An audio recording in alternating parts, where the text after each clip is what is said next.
Good morning, members, and welcome to this meeting of the Professionalism and Trust Committee. As you are aware, the public element of the meeting is being live streamed, and those participating in the meeting have given consent to their inclusion. The recording will be available on the City Corporation's YouTube channel following the meeting, and it shall be retained for up to 1 civic year. Whilst we endeavour to live stream all our public meetings, technical difficulties may sometimes prevent live broadcast. In these instances, we aim to upload a recording after the end of the meeting. All personal data will be processed in accordance with the Data Protection Act 2018, and for any further information on that, please feel free to contact us. Thank you, Town Clerk. Welcome, everybody. Thank you very much for your attendance. Looking forward to a fun and lively interchange with our friends from the police. Town Clerk.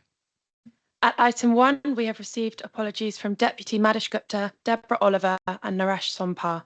Jackie Webster will be joining the meeting at 12. Are there any others I should be aware of? At item 2, declarations under the Code of Conduct in respect of items on the agenda. I have not received notice of any declarations of interest unless any members wish to make one now. Seeing none, we move to item 3. Here at item 3, we have the public minutes from the meeting held on the 14th of October. These are to agree on pages 5 to 8. Any questions on the minutes? Be approved? Yes, that's approved. Thank you. At item 4, we have the references. This is for information on pages 9 and 10. Any questions on that? No, that's fine. Thank you. At item 5, we have the Equity, Diversity and Inclusivity Update. This is a report of the Commissioner and is for information on pages 11 to 56.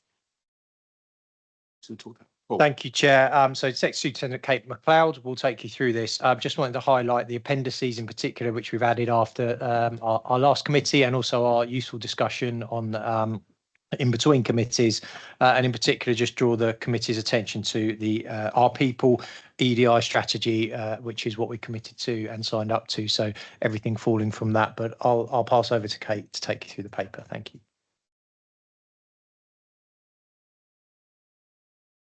Thank you, sir. Thank you, Chair. So yes, as Deputy Commissioner was just saying, I know that at the last meeting there was great focus on us evaluating our impact and measuring our difference. So the last 6 weeks since that meeting have really seen us working with our internal strategy team on this. So with the last board being relatively recently, we thought that this later PTC would provide a good opportunity to remind us all of the EDI strategy and the commitments we've made in this, hence is included as an appendix here for reference, as Mr. Betts just mentioned. In particular, just to draw attention to the measurement section where, after much consultation, we agreed the metrics would be standing up against each of our pillars, sorry, not pillows, apologies. We've had various meetings and workshops internally with our strategy team and also with both Chair and members of the corporation to discuss this. The aim really being to produce a one-stop dashboard which everyone is happy with, or at least broadly happy with, and something we can also use for multiple purposes. So the report provides an update on this work and a bit of a mock-up of what this could look like using journey data, heat maps and so forth, but we will be bringing a final version of this to the next board. In terms more broadly of the strategy and our progress on this, all of our high priority actions are now in progress and we've completed half of them. So 14 have been completed and we're on track for completing all of them by the first quarter of the next financial year. Perhaps the biggest success for this period and something that's taken up a significant amount of time, as it's a really important one to get right, has been a review of our equality impact assessment processes. So members will recall that as a result of an internal deep dive, we found that a number of policies had been published where either the EIA was inadequate or were still non-existent. So in addition to ensuring that all of our EIAs are in the place they need to be.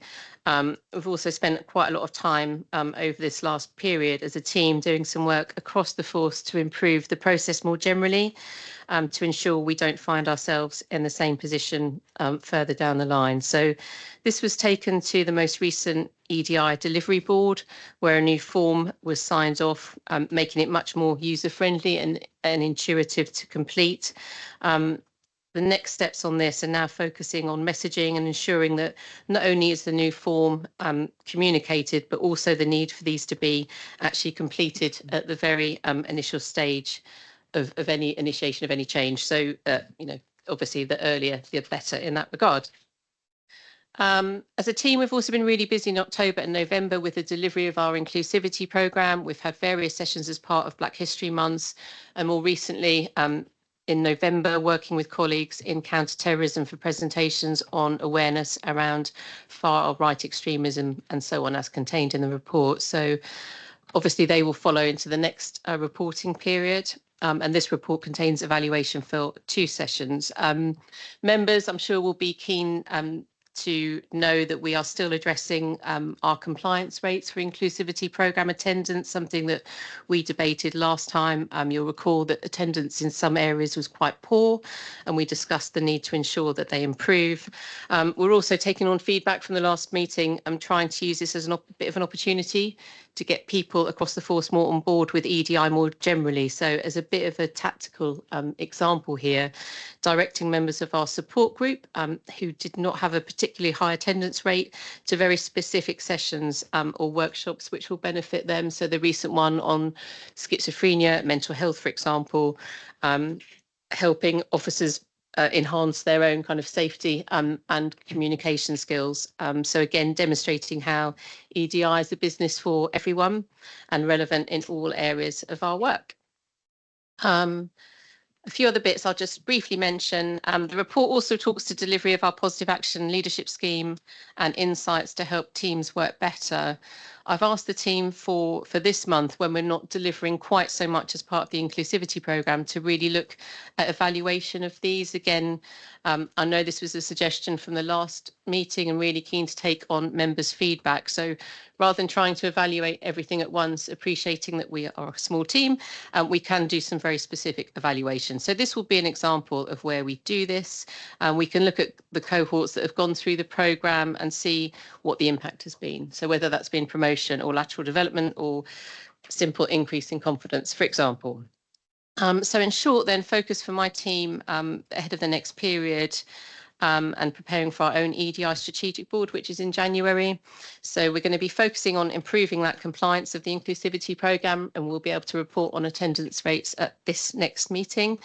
Some very focused evaluation, and then finally the measurement piece and ensuring that dashboard is ready for both the EDI strategic board internally and also for the next committee meeting here in February.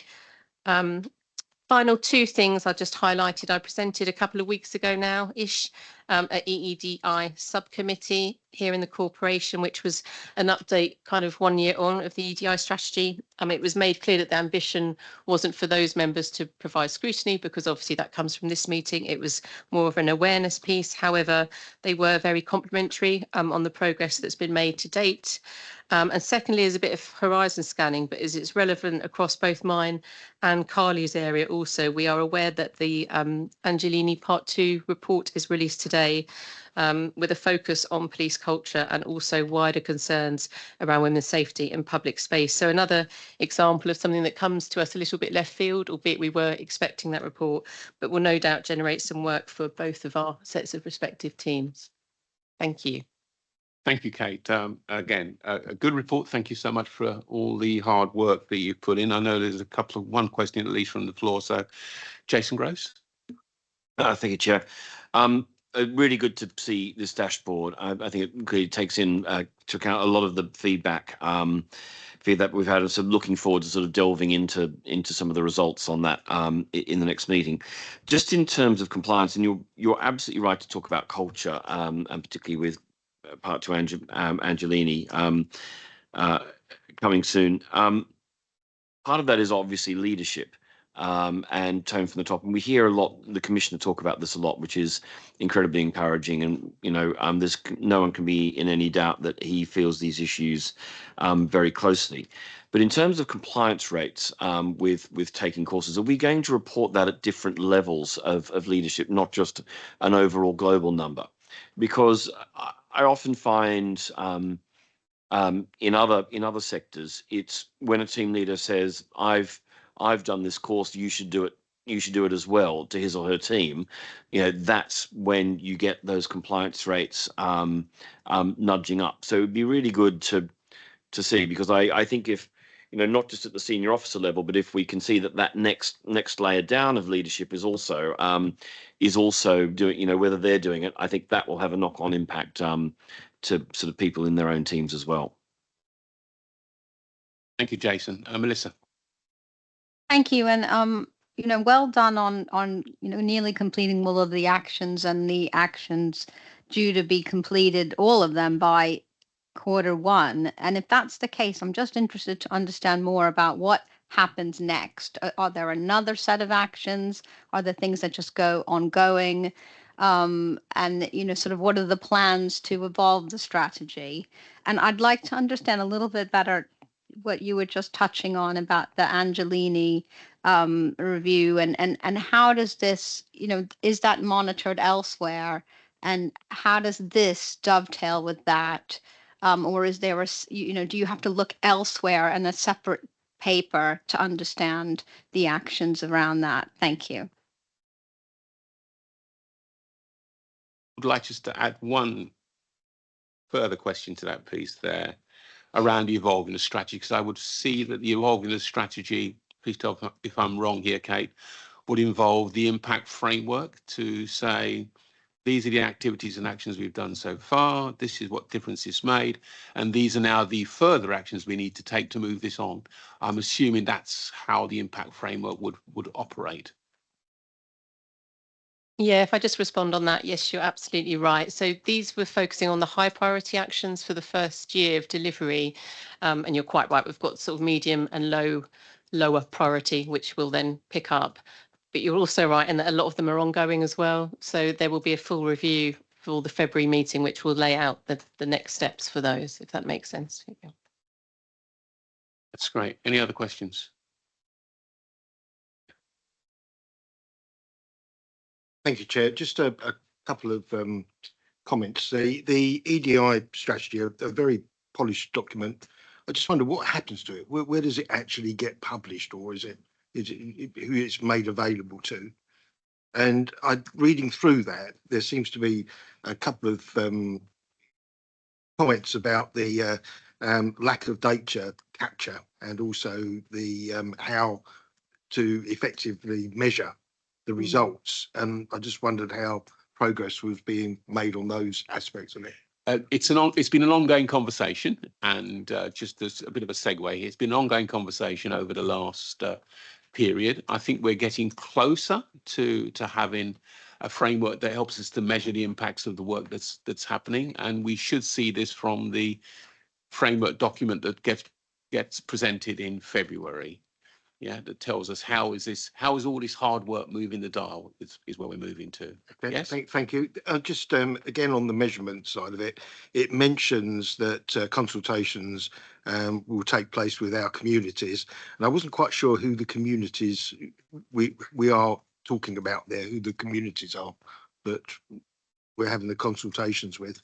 Is that businesses, residents, visitors?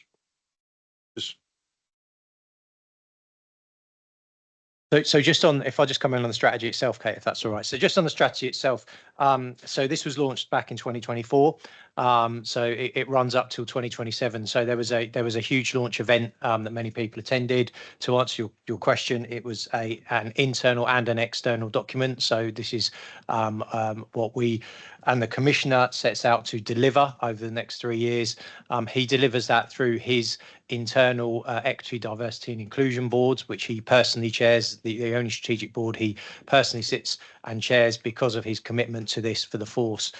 So that is monitored, tracked, and all these actions are governed through that. And in terms of the consultation at the time, I think there was quite a wide consultation piece with as many of our communities and our internal people itself as we could do, which helped shape the document that you have in front of you.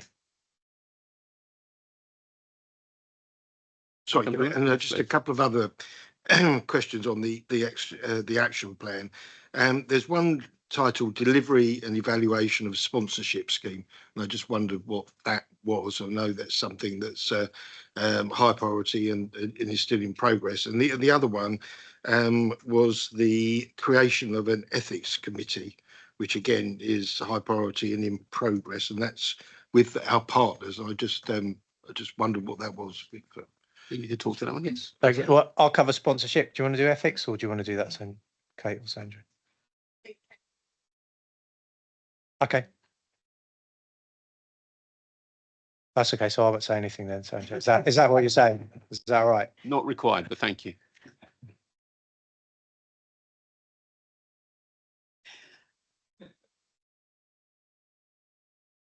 Yeah, no. Carry on, please. Carry on, please. Thank you. Permission to speak. Kate, sorry. Also, I think Melissa's. I've got a point from Melissa. Yeah, Yeah, I've okay. got Melissa here. Just if Kate can answer first, and then we'll get to Melissa. Yes, Is that and Mr. Groves made a comment as well. So just to cover on the community side as well, you're quite right to ask around who that actually involved. So just to provide a bit more reassurance, but also acknowledge we have got a little bit of a gap here. So we spoke widely with our independent advisory scrutiny group and our youth version of the same, obviously our cadets, and also going out to our other communities within EDI who we work closely with, such as our Business Disability Forum and Inclusive Employers and so on. But we do have, as part of our plan for next year, to do that wider engagement piece and working more closely with the corporation. Again, something which the EDI subcommittee were really keen to encourage going forwards and to use our kind of mutual communities more going forwards. Around the ethics committee, so this is something it's a lot of police forces have their own ethics committee, and it's something that is widely regarded as best practice nationally. So we've been keen to have one established for a while. My chief inspector is currently leading on that piece and identifying members. We have lots of people or representatives who have put themselves forwards as being SPOCs, so single points of contact within our force, representing all of our different departments. And the idea being is to get people together to have those really open and transparent debates when some things, are quite difficult to gauge. And that's the idea for that going forward. And will launch in the new year. The sponsorship piece has been running, I believe, for just over a year now. So this was, again, some best practice which we took from private sector, from NHS, aimed initially at Black or other minority ethnic colleagues, with a view of matching more senior sponsors with lower grades and ranks. So again, we know that for representation for ethnic minorities in City of London Police, we're actually in a really good place. We're one of the most representative forces, in fact. However, where that doesn't play out is when we look at higher ranks and higher grades. We don't have people of colour coming through. So that's the ultimate aim, is to provide extra support around promotion or, again, lateral development, confidence and such in those areas. But again, the second part of that we know we need to do some more work on, as I talked about, evaluating our PALS programme. We also need to evaluate our sponsorship programme, see how it's working, how we improve it, and next steps also. So hopefully that's covered off those two areas. If I go back to Mr. Grove's point, so I'm really grateful for comments around the dashboard, and we are looking forward to getting those in place and having that ability to delve into our data and see our impact as well. So thank you for that feedback. The second part was around the compliance rates and seeing that broken down. So that's our ambition. We were able to do that last time. Our systems aren't great. They're quite clunky. So some of it is a bit manual, but we will be reporting on that, because absolutely take on board the importance of what you say around role modelling as well. So really keen to have that, and not just across ranks and roles, but also across teams, so that we can identify any areas where we're not seeing people, or we're getting really good compliance rates. So ultimately looking at really good practice and why that's working as well. Thank you. And then Mom, Melissa, I you think were gonna, Melissa had a point. Thank you, Chair. We often talk about the ambition to be the most inclusive force nationally, and looking at where we would like to be in 2027, it talks about being as a minimum integrated on the Inclusive Employers Maturity Index. Now, forgive me, I'm not familiar with how high up the rankings that integrated is, but would that in practice make that claim to be the case, or would there be other forces potentially marked higher up on that index? Yes, I can take that one now. So it's quite a difficult one. You're right around the benchmarking piece. So when we had the initial debates, we were talking about whether we wanted to say we wanted to be the most inclusive or one of the most inclusive. I don't know if you can recall, and a lot of the feedback from EDI specialists was that it's really difficult to measure, and you're also introducing that bit of competition. So our national kind of council may be opposed to us taking that approach, but at the same time, we want to know that we are. So what we did previously was using inclusive employers who come in and do an assessment of us and then provide a grading, which on the previous occasion came out as a silver.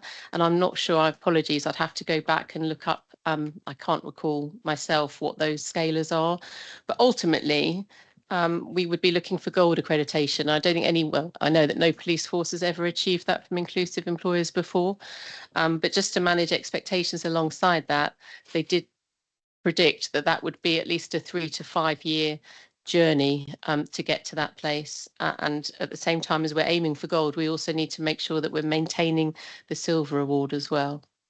So apologies, I can provide a better update in regards to the definitions, perhaps as part of the next report. Thank you. Thank you, Kate. A couple of questions from me. One being, we had a very good meeting outside of committee to look at the performance framework.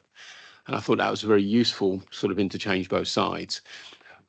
Prior to the February meeting, would it be, I will leave this for you to judge, would it be appropriate for us to have another meeting once you've got the performance dashboard a little closer to being complete prior to the February meeting for us to meet in a similar vein of support and external friendship, if I can use that as the term. Yeah, that would be useful. So if we could take that as an action, if you're comfortable, we'd be very happy for myself and some members of the police authority team to meet up with you on that. The second piece for me is on the cultural audits. It's really, what's your intention going forward? How do you plan to use those more broadly? Would be something to get some insight from yourselves on. Yeah, thank you, Chair, and absolutely happy to meet with yourself and any representatives of your committee as part of the work to develop that performance framework. So we'll definitely arrange that. In terms of the culture audits, colleagues and committee members will be aware that these were introduced as part of our efforts to understand some of those subcultures that exist within the organisations that may not meet the threshold for either misconduct or indeed may not be formally reported through grievance processes. That process started as a pilot earlier on this year, and we have also now recently run our first full culture audit off of the back of one of the trigger referral points. So the intention is to continue to obviously use these as a tool that instigated either through a grievance or information that may be received through some of our information sources, such as either HR or professional standards, linked to either some reporting that comes in that suggests that there may be some deeper issues within the team. So that gives us that insight. Now that we've concluded the first full one of the audits with a team. It's actually now the time for my team to just look at that and review the effectiveness of that. And in fact, just yesterday met with the team outside of Professionalism and Trust who delivered that audit just to get their feedback on the process. Because committee members may be aware that whilst the Professionalism and Trust team developed the methodology and have committed to complete a number of these audits, the intention is that we will equip and upskill colleagues around the organisation so that that can be delivered by them as well. So it's important for us to understand how that went for them and to see what we need to improve. Great news. Would it be possible for us again to see just a bit of an update in our next Professional Trust meeting on that particular topic, just where you've moved it to, how it's been advanced? Yeah, absolutely, Chair. Fantastic. Any other questions before I move off this topic? Great. Thank you very much for you. At item 6, we have the Professional Standards, Conduct and Vetting Update for Q2. This is a report of the Commissioner and is for information on pages 57 to 90. Thank you, Chair. Another regular report for the committee, and Detective Superintendent Carly Humphreys will take us through this one. Yep, thank you, sir. So overall, numbers of complaints and conduct matters remain fairly stable. There has been a decrease in complaints from Q2 from Q1, but as you probably recall, Q2 we saw a slight spike, so we've had a reduction in cases of 13%. This still remains below the national average. We've also had 19 new conduct cases for the quarter. Again, that's a decrease of 3 cases, which equates to 14% from Q1. Our profiling and horizon scanning over the next 6 months, we anticipate that might equate to 4 gross misconduct hearings. From a HMIC perspective, members will recall at the last meeting we mentioned that we are on, as with all forces, on a notice period in terms of when HMIC may come to complete their integrity inspection. We haven't had a formal date yet, but they are doing their national assessments. So for us, we've completed a readiness assessment. It remains a key focus of the department. We're meeting weekly with the service improvement team to ensure there's traction on those recommendations and that we're in the best place possible, ready for the HMIC inspection, which we anticipate will be at some point next year.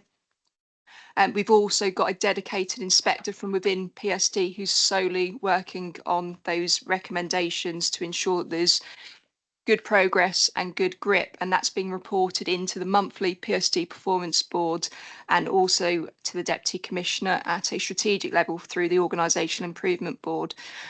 Members will note in the pack there is a bit of a breakdown in terms of what the thematic areas are. It's on page 62 of the online pack. The thematic areas for inspection are given into 3 areas. The first one being vetting, the second one around standards of professional behaviour and how in particular breaches are managed, and the third strand is counter-corruption, so almost all areas of professional standard.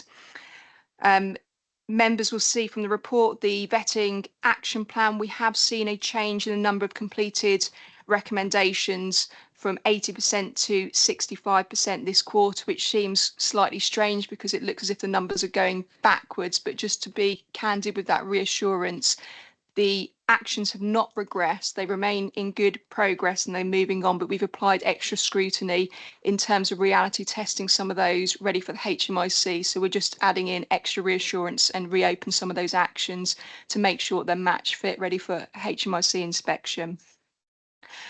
So moving on to new initiatives, we have set up a PSD learning forum, which was in recognition of, we've seen a significant amount of learning that's come through from the IPC, the MPCC, new case law, changes in regulations, which members will have seen through other packs. So in order to make sure that we're keeping traction on those and ensuring that those changes in legislation and regulations are being embedded quickly and that learning is disseminated, that is now a monthly forum which will just provide highlight reports to the professional standards department so everybody is aware of the changes, and identify which recommendations and learnings need to be pulled out and sent to the Force Organisational Learning Forum for a broader overview.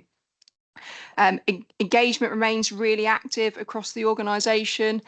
So this quarter, which I'm talking about now, quarter 3, we've seen the launch of our new counter-corruption control strategy, and that strategy identifies, it's an internal strategy, but it identifies the biggest risk areas to the organisation and sets the priority areas of focus for counter-corruption, and with that provides a call to action for all employees in terms of maintaining professional standards and being vigilant around those counter-corruption areas.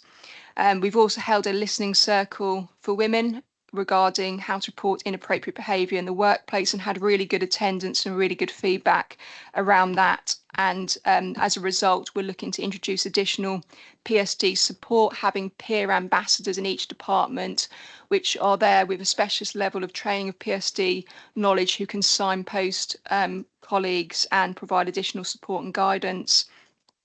And finally, we have launched our first dilemma poll. So I think I mentioned this in the last meeting, and that was some learning which HMRC recommended from another force, which is essentially, it's a dilemma that was sent out to the whole organisation, which provided a scenario around inappropriate off-duty behaviour. What should you do first? And it provided a list of options. We had a response rate of 28%. So according to Google, 30% is excellent. High 20s is really good. So really good engagement event and really good feedback around that. Those results around what people would do first and identifying some knowledge gaps around challenging inappropriate behaviour is now part of the engagement work that we're doing over the next roughly 10 weeks. And then what we will do is we'll send out another poll, which is a similar area around challenging inappropriate behaviour, and then look to evaluate how beneficial the learning and education PSD has been in terms of people's response rates. And Angelina, we've mentioned, so that I'll just pause there for questions, Chair. Carly, any questions? I've got a couple of small questions here. Well, first of all, a compliment on you and some of that work you're doing around inappropriate behaviour. I think that's really, really good. And I think the more you can roll that across the service, the better. I think the question is probably more aimed at Paul in terms of all the work that you're doing, and with the upcoming inspection. It's a resource question, really, because there's an awful lot of work that's been done.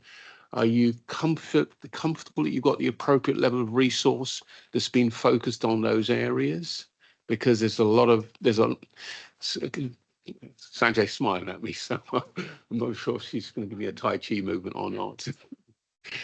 Yeah, the resource question, Paul. Yeah, so inspection specific, yes, I am, and we run, obviously, so business as usual in terms of the business process. We run through our annual business planning process and look at resources for all departments. That includes vetting and includes professional standards. And there are some requests and decisions to be made around resourcing of those departments and others. But of course, that involves moving those resources, those people we're talking about, really, from other places. That's what we do.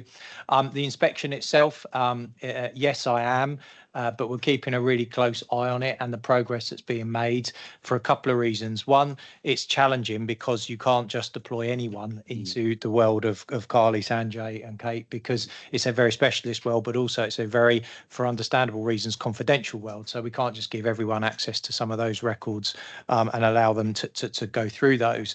But we have put some good senior oversight, extra resource in there to focus specifically on the recommendations and on the improvements that we need to make. And having dipped into some of Carly and Sanjay's performance meetings, really pleased with the progress that's been made on there. So confident in the resourcing. What I do know is that nationally, the inspections to date in the vetting, the PSD, the counter-corruption world have not scored particularly highly from the HMRC. So it appears a tough area to score in. And I think in the paper it shows only a very small amount of that have been done so far have got even an adequate. Most requires improvement. So we are conscious of the challenge. and doing a lot of work to try and get us where we are. Okay. Yeah. Any other questions? Melissa? Just a really quick one. I'm pleased to see the breakdown of how the allegations were finalized, and that 32 were found the service provided was acceptable. So that's positive, and all the very small numbers of other complaints. But what does 34 resolved mean? What does resolved in that list mean on page 60? On page 60.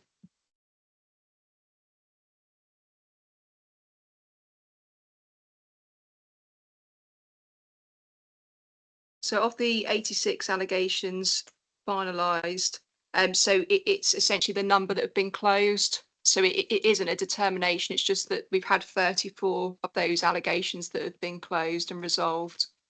But that's separate to the breakdown. Because those numbers all add up to 86, unless I've counted incorrectly. So you've got some 32 were acceptable, one not acceptable. So that seems a very good rate. And then some of them were withdrawn. But what is, I just didn't understand what resolved meant in that list. So I will just double check, but my understanding is that of those 34 complaints, they would have been received and resolved really by, for example, let's say there was a check that was required that PSD could have provided in terms of I've been told when my bell date is, if that makes sense. So it's something that the PSD department could resolve there and then. It didn't require a formal investigation, so it's something that could be resolved, to use the word, fairly quickly. It didn't fall into a formal complaint investigation. Okay, that's helpful to know. That it really just, it didn't go any further to the second stage. Yeah. Okay, thank you.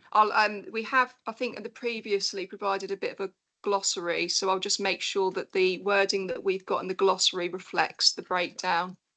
And I think, as you can see by the report, I think what has been done has been very useful. And but as I said to Paul, I think the biggest challenge I think we've got coming down the pipe is the inspection and the resources that we've got to make that happen. I think there's a challenge. You will say something? No, Chair. I was going to say yes. The inspection is absolutely focusing our efforts. The resources, as per the Deputy Commissioner, I am comfortable within the PSD space that we've got the right resourcing in there, and absolutely the right level of focus, both internally within the team as well as that wider force support through the service improvement team, just to make sure that what we're doing and the issues that we're addressing are focused in the right space. And what we're finding as well as a result is that we are gaining some of those service efficiencies sooner and earlier. Are you gaining insight, do you believe, in terms of the focus you're putting on? Absolutely, yeah. Okay, yeah. Okay, because it appears to be a very stringent inspection. If I look at the numbers of how, to Paul's point. It is, and mindful of the comments that the Deputy Commissioner's already made in terms of the level of rigour and scrutiny that HMICFRS are applying to professional standards departments across policing. It's absolutely right that we are commensurately, applying resources. And what wasn't mentioned is, in addition, we also have the support of a business analyst as well, working with us in the team as well. So that's helping with that kind of root and branch review and analysis of what we're doing and focusing some of that. Thank you, Sanjay. Paul. Thank you, Chair, and thank you, Sanjay. Yes, so I think you're right, Chair. I think in terms of that inspection, it's obviously critical for trust and confidence in policing nationally, and it is not surprising that it is one of the most stringent, and actually some of those results aren't as positive as policing would like. It's going to be very difficult to, for example, grade every force as good or outstanding in these departments when we've still got some real challenges in policing in terms of the wrong people in the organisations, and some of these issues. So really important that we make improvements where we can, and the inspection aside, all the work that the team are doing now is improving the service to the City of London Police and improving confidence in us. So, you know, a good practical example is the annual integrity reviews that have been completed. That was hard yards to get everyone in the organisation to complete one, but it was required, it was mandatory. We did make sure everyone did, and that has turned up some information that we needed to deal with and act on, and that was the whole point of the process. So just a really simple but effective improvement in systems and processes that's helping make the organisation as best it can be. Thank you very much. Town Clerk. At item 7, we have the stop and search and use of water quarter 2 update. This is a report of the Commissioner and is for information on pages 91 to 98. Thank you, Chair. So I'm going to hand over to Superintendent Jess Wynne, and I know there's been some more analysis by Jess in the margins around some of the figures and the data. So he's got some updated data, but we're happy to tell you verbally about that and perhaps some changes quarter to quarter. So I'll hand over to Jess. Okay, thank you. Thank you, sir. Chair, everybody. Mr. Betts mentioned some slight changes. So what the report that we've submitted had only the City of London search figures in it. So we've had conversations behind the scenes with Charles, and subsequently I've got some updated figures here which I'll provide, which include all the stop and search figures, including searches that have happened in the Metropolitan Police area and other areas by city police officers in the last quarter. And I'm also got the figures compared to last year's quarter 2, so we can have some proper analysis of that. And then when I've given this update, then it's been agreed that Charles and I and Paul Doyle, who's our tactical lead, we will look at how we present these figures in the future, because we want to have some consistency, and we also want consistency with what's coming here compared to what's going to the IASG, and also how we're scrutinising this internally. At the moment, there's different reports in different formats. The figures are the same, but different formats. So it will obviously come through you, Chair, but just to advise you that that's what we're going to be considering. Thank you very much. So it's a relatively steady state at the moment, stop and search use of force. So actual numbers for quarter 2, the overall numbers were 625. And when you compare that to 2024, it was 675. So there has actually been an overall decrease in the number of stop and searches.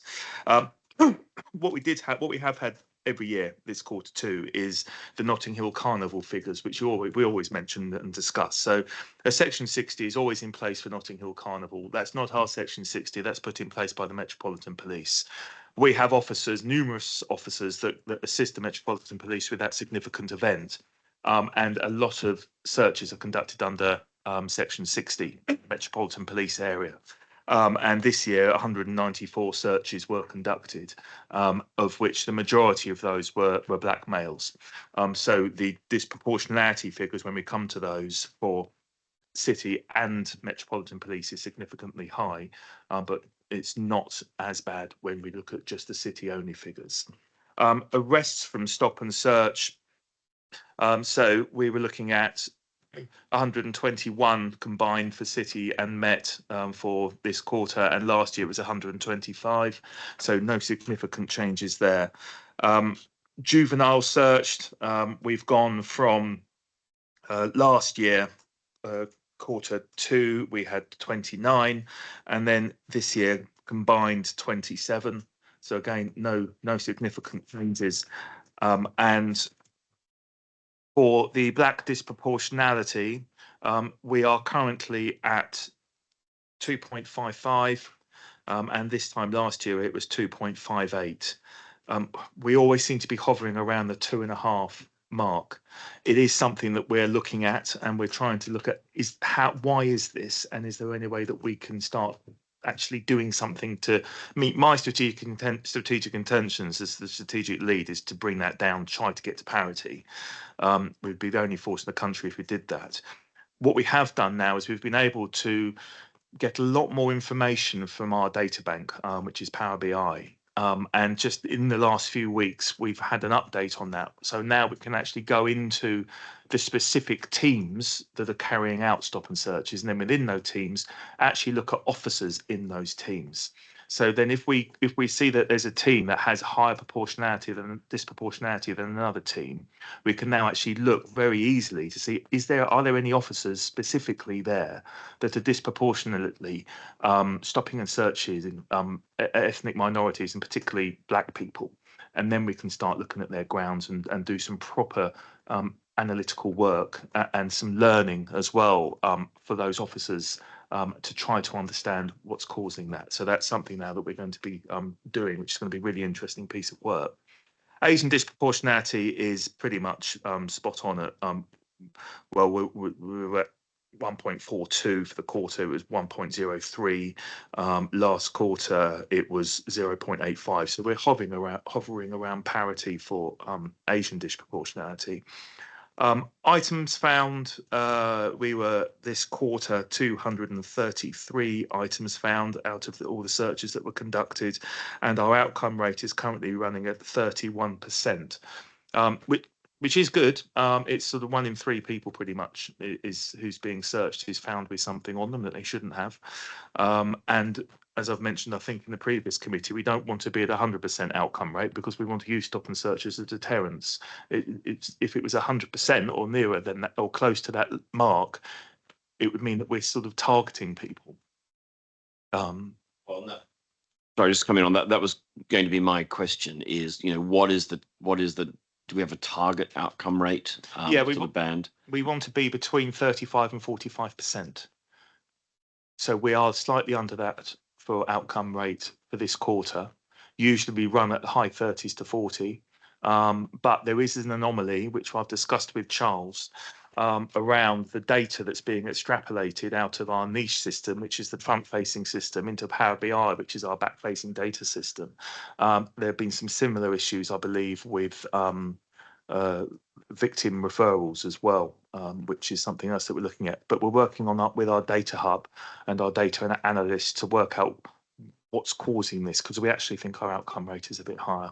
But we are obviously slaves to the statistics, and that's what it's showing. But we do think it's not necessarily picking it up from the right area. Strip searches has gone up by 2 from 0, and it's still very, very low overall. And we've got no juvenile strip searches. Use of force, we've gone down 65 compared to last quarter. Juvenile use of force, again, we've seen a reduction. And use of force arrests has seen a reduction as well. Taser has gone up by 2. Taser use, that's when it's drawn or red dotted. Actual taser discharge is when somebody pulls the trigger, is at 0. We do have a couple of live complaints ongoing regarding stop and search, and they are currently with the Professional Standards Department who are investigating those. I have the details, but let's say that is work in progress at the moment. And the other element that we've got now is we can actually go into it's very easy now for the grounds to be reviewed by chief inspectors, which is again something that we've now got our force incident managers to do. That's been rolled out. Every shift they're now reviewing the grounds, and if there are any grounds that seem as though they're not exactly where we need them to be, we will feed that back through the management team. That will get raised at the tactical working group and then come up to my steering group to see if there's anything we need to do across the force, if there are any trends. So that's pretty much where we're at the moment. I do think we're in a good place. We're still focusing on the AFIs from the HMIC FRS inspection, of which one of them was around us understanding our data better, which was about going into those teams and those individuals, which we've now completed. We now just need to make sure that we're utilising and using that data. And the other one was around what we term compliant handcuffing and having a rationale for the use of compliant handcuffing. That's just a question now of getting a box put on the front loading system so that officers have to write in their rationale rather than just ticking compliant handcuffing and then move to the next screen. That is, again, something that is in progress and hopefully will be done by the new year. Thank you. Thank you. Tice. Thank you, Chair. Thanks for the update. Just to get into the point you made around, and I wasn't quite sure, you were talking about city and Met, but I assume you mean our city offices in the square mile and our city offices operating in outside the square mile. Yes. So your point about, for example, Notting Hill Carnival was not included because that was outside the forces area. Is that correct? Yes. Can we get the data of what is happening outside the forces area? Because I'm quite interested to see whether or not the behaviors outside the forces area are different than inside the city, for example. So just looking at the city data, it's still our officers. I don't know if that's possible or if that's differently done. Park that one for 1 second, and because there might be some other points, if I may. And then one, you put a particularly black disproportionality, as you rightly say, it needs to we need to see some movement in this. We haven't seen it for a long time. So great to hear that you are now able to look into team and officer level kind of data. That's really good to hear. It would be quite good to get, I don't know, perhaps some report back or an indication of when will we see this hopefully shift, this persistent disproportionality. And then you mentioned the issue about the data integrity of the data not translating into another system. As you said, this has happened before. So some reassurance around that. And are you checking? I think data integrity has been a challenge in areas. Are you checking now if that is happening elsewhere, that we don't get those surprises? And then finally, and this relates kind of what Jason was saying asking around, the items found, what is the good outcome rate in a sense for you? It might be good to have, then you said 35 to 45%, to have that kind of what does good look like? Because it's difficult for me to see, is this good or not? Or the context, and in particular with Met obviously being our neighbors, are we doing well? Or are there some of these areas where you're saying, actually, no, we're not quite there, given the context? So thank you, Tice. Before you just reply to that, maybe can just build on that point, and I think it links to the point that was made by Jason as well, is trying to get some understanding from yourselves, if you understand what's driving those movements in the numbers. Because there's an awful lot of numbers here and data that's changing. What I'd like to get a sense from you is what's happening, what are we doing to either drive those numbers down lower? We are doing this and we're doing that to drive the numbers lower. I like your view in terms of disproportionality, and you can look at that and you can say, we can see it is potentially one area that is driving that, and we have ourselves and the PSD team are working hard at that. So it gives me an understanding that you understand what is driving it and what more do we need to do to move the numbers in the right direction. When will we see that? And if that's some point next year, we have a conversation around that at closer to that time. But that's the key for me in this. Thank you. Lots of questions, I know. But... Yeah, no, thank you, Chair. And I'll just start off if that's okay, and then let Jess fill in any gaps that I've left. But so I'm pretty sure we can give you the data, Tice, absolutely, around outside of Culp. And agreed, good to look at, and I think that's been the key difference between the data that we've had to extract this time. The only point I'd make on that is I'm not necessarily convinced it shows different behaviours of our officers. It's them being deployed in a different situation in a different community. So it's just understanding that. And the section 60 is a great example at Notting Hill Carnival, where our officers are always going to search more people of ethnic minority backgrounds because of that event and because there's a section 60 in place. But absolutely, to have a look at it, I'm sure we can. The data piece is really important for us, and we've made really big steps around our data. I don't want to conflate stop and search and victims challenges. I think they're two separate issues, and that the point with our data is over the last couple of years, leading up to our last inspection, we've made huge improvements with our data, the access to data, the functionality around Power BI and how we can draw out that and how we can analyze it. So we have come from a place of, pretty prehistoric really in terms of data for a force in such a modern area to having a good solid platform, and that was recognised in the inspection. The point you make is a good one. Now that's about harnessing our systems even better moving forward, but data quality, because we can have all the great systems, but if we're putting rubbish data in, we're going to get rubbish data out. That's the simple fact. And historically, policing data has always been fairly challenging in any force I've worked around having that data quality. And that's where we're working hard, and we've got to make sure all of our people have got that integrity of data in their minds when they're putting elements in.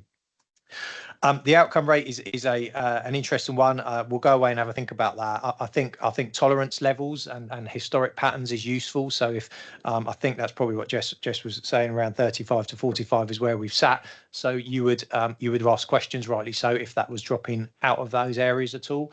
I do agree that we shouldn't be looking for 100%, because you could absolutely create 100%. We just do less stop searches and do the only ones that we definitely saw someone who had something. That's not what stop and search is about. It's a preventative power. It's a power to avoid arresting people on suspicion of offences. And actually, if we were at 100%, we're probably not searching enough people and keeping people safe by doing that. So I think tolerance levels is important there. And the key thing for us is reasonable grounds. Is not necessarily always what is the outcome rate, but is the search a proper search? Is it justified? Are the grounds reasonable, and have they been explained properly within the legislation, which is what our dip checking does as well. And the final couple of points is absolutely around the numbers, Chair. Also recognising our numbers here are not huge, so we get shifts, and the disproportionality is a real focus for us, and we have one of the lowest, if not the lowest, disproportionality rates in the country. And you've heard me say many times that doesn't make us good, it just makes us less worse than others. And I admire Jess's intentions to try and reduce that as far, and we will support him in that. I think the challenge is there are also societal factors that play into that, which are not necessarily within our gift to change, but we definitely will keep working to try and drive that down.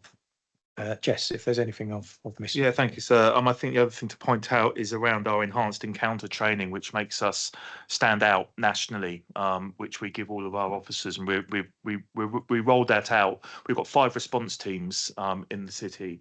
We did a pilot with 2 of those teams where we gave them enhanced encounter training, which is essentially using Project Servitor sort of techniques around the power of hello and just talking to people, and it shows that you don't always have to then lead on to a search, and actually sometimes you can get the information you need just by having a conversation. You don't always need to utilise legislation, but what we found was that the enhanced encounter training on the groups that were given that training, the number of searches went down, but most importantly the outcome rate was seen to slightly go up. So it means that the searches are being more effective, and we're getting more out of those searches, but also the disproportionality rate on those teams was seen to go down, because they're talking to people rather than just going straight into a search utilising Section 1 or Section 23 or whatever it may be. And that's now something that we're going to push out across the rest of local policing on all those teams. I just stop there for a second. When you say push out across the rest of policing, is that something that's going to be compliant? You will need to do this. Is that something that's going to be by request? What's the plan? So that's from me as the strategic lead in stop and search, given that direction to the tactical lead to say, I want to see this now, that training that you've given to those 2 teams replicated across all of the other uniformed officers on the front line. Is that therefore going to be, they will be compelled to do it, or they will do it because it is a request that's made? They'll have to do it. They'll be asked to do it as part of one of their training days. They'll be giving an input on enhanced encounter training. So at some point in the future, all officers front facing will have gone through that training. That's my aim. For the frontline officers. The frontline officers. Okay. Yes, not necessarily across the whole organisation. The front facing officers, the ones who are creating most of the figures around stop and search. Okay. Yeah, which would make us unique in the country. It's a good news story. So yes. So my sense is, please promote things like that. That's the other point I was going to make, actually, is that what I genuinely believe that we are very, very good at doing what we do. And I know that we can go into the figures and there are things that we can always do better, but I do think sometimes we need to, certainly from our side, acknowledge that we are very good at this. We are amongst the top 3 forces in the country when it comes to stop and search, and the way that we do it. And I am very confident that now, if the HMIC were to come back and have a look at what we're doing now compared to what we were doing 6 months ago, I wouldn't be surprised if we would be nudging on an outstanding. And I put my neck on the line on that. No pressure. Yeah, but not mine. No, but next already on the line. yeah, well, I've done it now, haven't I? Maybe I'll hand over the lead to someone else for the next one. But generally, the data that we've got now compared to when the HMIC came in to see us is leaps and bounds beyond where it was, and what we can get out of that, and then how we can use that effectively to guide what we're doing with the officers who are carrying out those searches. And then you've got Chief Inspector Paul Doyle, who is our tactical lead, who lives and breathes this. We don't have an analyst specifically to produce these reports. It's me and him writing these, and so we're very embedded into it. But I am confident that we are heading in the right direction, and we will continue to head in the right direction. As Mr. Betts has said, the aim of disproportionality getting down to 1 is a nirvana. It would be fantastic. There are other factors that might mean that we might never achieve that, but that doesn't mean we don't stop striving to try to achieve that. Thank you. Any other questions? Thank you. Town Clerk. At item 8, we have questions on matters relating to the work of the committee. Any questions? At item 9, we have any other business that the chair considers urgent. I'd like to just touch into this, but maybe we'll do it at the end of the non-public, would be to talk a little bit around dashboards and risk registers. I'd like just to make a note of that, please. Okay. Thank you. At item 10, we have exclusion of the public. Do members agree to exclude the public? Thank you. Please allow me a moment while I stop the recording.